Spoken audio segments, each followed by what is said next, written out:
বর্তমানে আছি লাউডুবি ফেরিঘাট, যেটা মোংলা বন্দরেই অবস্থিত। আর এটা হচ্ছে ফেরির উপরে আছি। আর দেখেন নদীটি কত সুন্দর।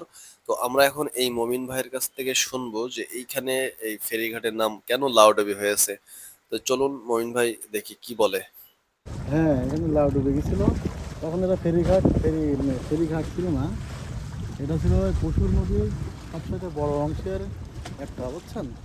আর এখানে একজন ব্যক্তি লাউ কিনে নিয়ে আসছিল মংলা থেকে, এই পাশে যাচ্ছিল। যাওয়ার সময় নৌকা থেকে তার হাত থেকে লাউটা ফসকে পানিতে পড়ে যায়, তার লাউটা ডুবে যায়। যাওয়ার পরে ওই জায়গাটার নাম দেওয়া হয় লাউ ডুবে। ওই ঘটনাটা মানুষের মুখোমুখি সেই সময় শোনাই গেছিল যে এই ব্যক্তির লাউ এখানে ডুবে গেছে।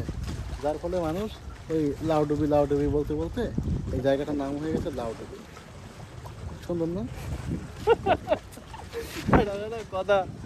আর ওই যে ফেরিঘাটে বলে লাউডুবি। আর ওই হচ্ছে সেই দেখা যাচ্ছে ডম, গ্যাসের ডম, সিলিন্ডারের ডম। এই যে সব এই পাশে হচ্ছে গ্যাসের ডম, আর ওই পাশে হচ্ছে সিমেন্ট ফ্যাক্টরি ওই পাশে।